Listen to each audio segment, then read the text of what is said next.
So, one of the things that you learn in basic algebra or first year algebra is how to simplify expressions like this. This is really important that you know how to do a problem of this type.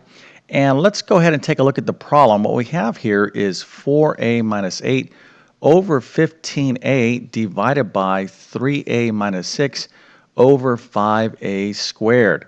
So if you're a bit confused, well, we have to kind of rewind the clock on your education and go back to dealing with regular fractions. All right, so effectively here we have a fraction. Okay, now, of course, this is called a rational expression, but we're dividing it by another fraction. Now, we don't call these fractions because they have variables, or the numerator and denominators are polynomials.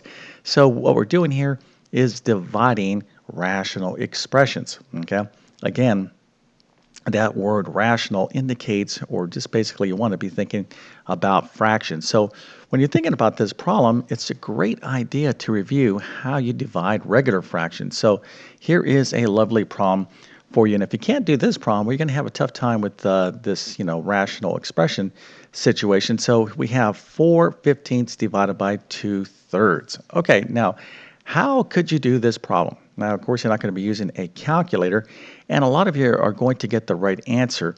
But I want you to kind of take it a step further. I want you to think about this in terms of, let's suppose you know what you're doing. You're like, yes, Mr. YouTube Math Man, I can do this problem. This is easy. But let's suppose there's a person over here who's very sad, and they're like, I have no idea, what's going on here, how to do this. So how would you teach how to do this problem to someone else? Because if you can teach this, that's a great indication that you know this, and it's going to force you to think in terms of, okay, I got to tell them this, this, this, and this, and this, okay? All right, so, kind of reflect on that a little bit before we actually review how to do this problem. So how do we do division of fractions? Well, let's go and get into it right now. Okay, so we don't really divide fractions per se. What we're going to do is change that division problem into a multiplication problem.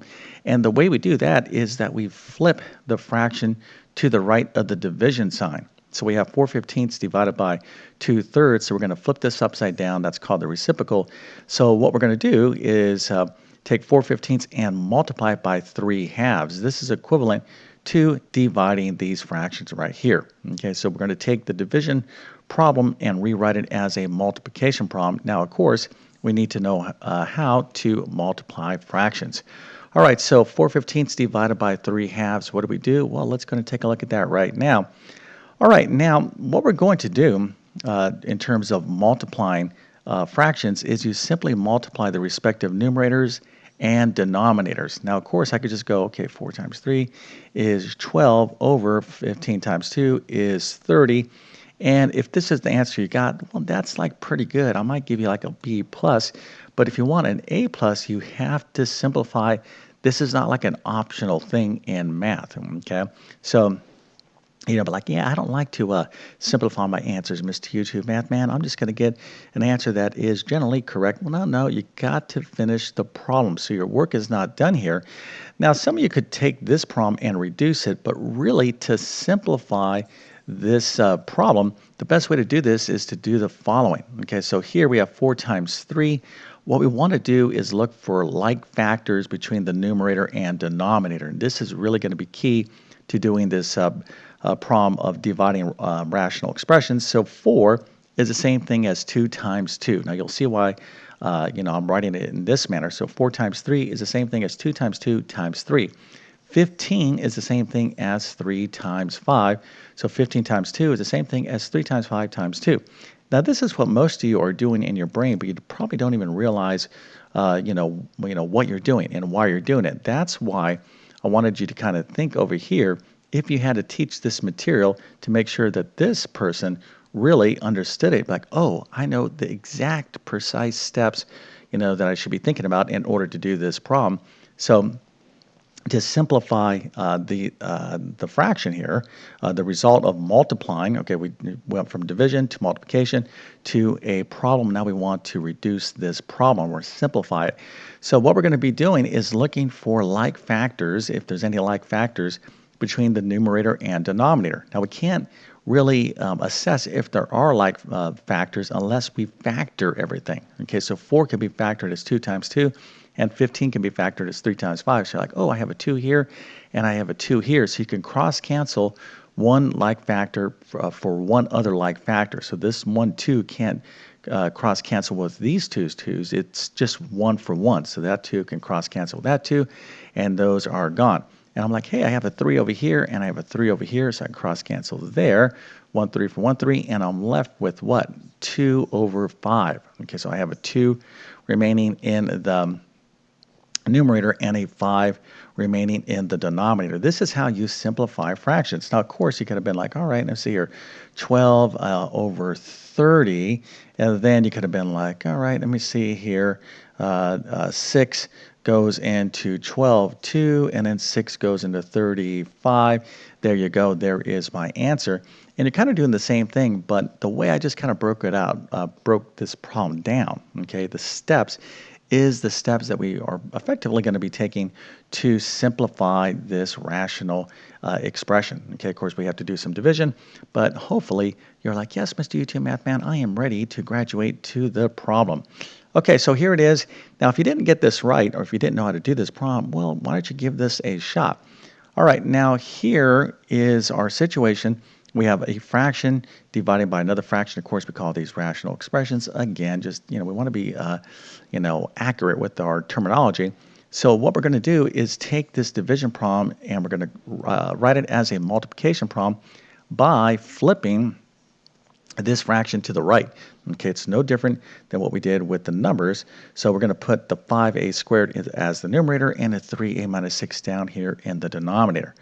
Okay, so at this point, what are we going to do? Well, you could multiply across, okay, because that's effectively what we're going to do, but we're going to have to be thinking about factoring, okay, just like this part of the problem right here, 4 times 3. We want to start thinking about the factors, or if we can factor these various expressions. So that's where it's going to get nice and interesting in this problem. Okay, now we're going to be thinking in terms of two fractions, and we're going to be thinking in terms of multiplying two fractions, which of course is we're going to multiply the respective numerators and denominators. But we don't want to just kind of do that right off the bat, okay? At this point in the problem, it's a good idea to start thinking about factoring. Okay, now of course I could take 5a squared and multiply it in to 4a minus 8, okay, using the distributive property. But basically what I'm going to be doing is multiplying, and then I'm going to have to undo that multiplication because I want to fully factor the numerator and denominator because I am looking for like factors. Now, of course, you can see here we already have some like factors, and if you don't know how to factor, well, I would consider that a math emergency, okay? Especially an algebra emergency. Factoring is one of the most critical skills that you need in algebra, and a lot of students have a tough time with it, but hopefully this is pretty easy for you. So we have 4a minus 8, so we can factor out a 4. Now, one way you can know 4 would be the greatest common factor. One way that you know that you factored this correctly is that when you multiply it back in, you get back to the original thing. So 4 times a is 4a, 4 times 2 is 8. Okay, so if we factor the numerator over here, that's going to be 4 times a minus 2. Now, typically, if you're facing a problem like this on a test or homework, quiz, or something, you're going to end up with like factors, all right? I'm just going to tell you as a math teacher, 99% of the time, if you're like, okay, 4 and a minus 2, there's probably a good chance that you're going to find an a minus 2 or a 4 or some sort of, common factor down in the denominator. And of course we do. So let's go over here. 3a minus 6 can be factored as 3 times a minus 2, right? Of course, we could check that by multiplying that 3 back into a and 2, we get back to this thing.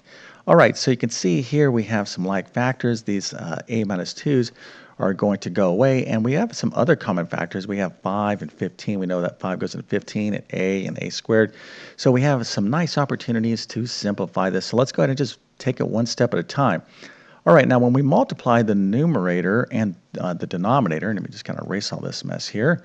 And of course, you can factor this. It's always better to factor before you actually, multiply things together, but don't actually do the multiplication. Just show this is multiplication. We have one rational expression here and another here. Notice there's two individual fraction bars. So you can just say, okay, we're going to put this over one big fraction bar because this is the result of multiplying the respective numerators and denominators. Okay, so one step at a time. A minus 2 and A minus 2, I could just cross cancel these, and what am I left with? Okay, let me see, did I actually write the word? Yes, I did. Okay, so A minus 2 times A minus 2. Now, if you want to try to finish the rest of the problem, okay, we have 5 here, a 15 here, so you might want to think of 15 as what? 5 times 3. Here is A, so that's times A, so this is 5 times A squared, which is 8 times A. Okay, so I'm kind of giving you some big hints. Don't forget about this 4, so 4 times all of this. And then, of course, we have this 3 down here. So one of the things you have to be careful with when you're doing these problems is that you don't forget these factors. That's why neatness is so important and just taking things one step at a time. Okay, so clearly the A minus 2's go away, and now we can focus on the rest of the problem. Okay, so when A minus 2's go away, we're left with 4 times 5A squared over 15A times 3. Okay, so let's go ahead and finish this problem up. Here is the answer. So this is the way you can approach this, okay? So here we have a 3 and here we have a 4. Now this is, my eyes just kind of went from the 3 to the 4. You don't have to look at it this way, but I'm saying, all right, well, I don't see anything in the numerator that I can divide 3 into, so there's no common factor there, so this is going to stay put. How about 4? Well, I don't see anything down in the denominator I could cross cancel with this, so this is going to stay put. So now I'm going to focus in my attention on the 5s. Okay, so 5 can go into 15, 3. Okay, or you can think of it as this. You have the 5 down here, and the 15 is the same thing as 5 times 3. So 5 cross cancels with 5. You're left with a 3 right there. Okay. Now, this 3 times 3 is going to be what? Well, that's going to give us our 9 down here in the denominator.